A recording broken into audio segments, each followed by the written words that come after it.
Welcome to today's video. I'm going to show you what I did during confinement. I wanted to draw every day for 50 days and see what would happen. So I was quite pleased with the results, and yeah, just stick around till the end of the video to check out my final drawings and see how I evolved, basically. This is Design Education with Mia Tahan. Let's get started. So this was my first drawing. It was on the 10th of April. I picked up, whatever screwdriver was lying around, and I kind of just drew it. Obviously, it's not perfect. I can kind of tell, how I should do it better. 3 days in, so on the fourth day that I drew hands, and I really enjoyed this one. I kind of wished that I did more hands. And this is day 10. So this one, I kind of like it. It's kind of like one of the... basically, during this challenge, I had, these days where things kind of started clicking together. When you're learning something and you learn a bunch of stuff and it doesn't really make sense, and then at just some point it just clicks together in your head. After that, I watched a video from yesterday's Spencer's videos where he drew a screwdriver, and I just drew the exact same thing the best that I could.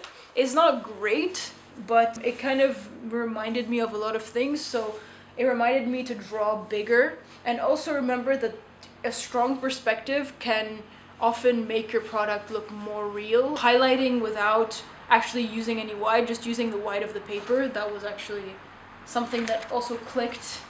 For this one, I kind of set myself a brief instead of just drawing a random screwdriver. I was like, okay, well, can I draw a screwdriver made out of bamboo? Can I, draw that material? And I quite like the way that it's come out. You can understand, I think, that it's bamboo. You can understand that this is a button. Here, I said that I would draw a Memphis style screwdriver, and I quite like the result. Memphis basically shows lots of colors, lots of prints, lots of patterns. The odd shapes like this, and the strong colors, the strong patterns here are very Memphis style. And I like this one because of that, more than the way that I drew it. This was on the 10th of May. This is my favorite screwdriver that I drew, and yeah, I was quite happy with this. The shadowing, the highlighting, the representation, it all looks very good, I think, and yeah, it was just all starting to come together. This one was also a great one. I loved making this one. I really liked the way the handle came out. This is definitely you can see improvements in this one. You can definitely understand the shape, you can understand the highlights, you can understand all the little details. Yeah, I quite like this one a lot. This one is a great one. This one is very product designy. So I quite like this one. I love this drawing. It's great. I've noticed that products that you actually use by picking them up look a lot better when you draw them as a floating object. So here, rather than just sitting on the table, it's a lot more representative of the way that it's going to be used, I think. For example, if you're drawing a lamp, you definitely want it to be on the ground. And you definitely want to draw a ground shadow. But with a screwdriver or keys or something that you're going to use by picking it up completely off the ground, then yeah, definitely drawing it floating is a lot more representative, I noticed, with this challenge. We have this one, which I quite like as well. Very strong realism, I think, in this one. Then we get to my last one, which I did on the 30th of May. So it's an electric screwdriver.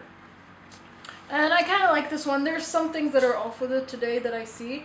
Overall, it was alright. I kind of put a lot of pressure on the last one, and maybe I shouldn't have, because it kind of took away from my skill. Overall, yeah, it was such a fun experience. I definitely recommend this challenge to anyone that wants to improve their skills, for any kind of skill, really. If you just repeat it every day, you can definitely improve.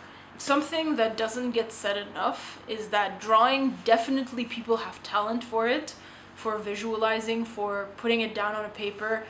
Definitely there's an innate thing, but it doesn't mean that people who don't draw amazingly well to start with can't get a lot better and get to a point where they get even better than people who have an innate talent for it.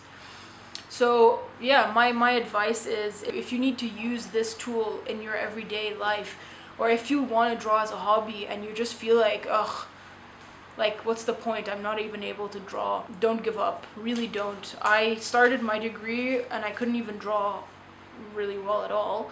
I enjoyed drawing one specific thing. It kind of doesn't give you the time to be like, oh, I don't know what to draw today, I'm not gonna draw today, you know? And you just pick one thing and you stick to it, and you know that, you know, tomorrow you're going to be drawing a screwdriver, the day after you're going to be drawing a screwdriver, the day after you're going to be drawing a screwdriver.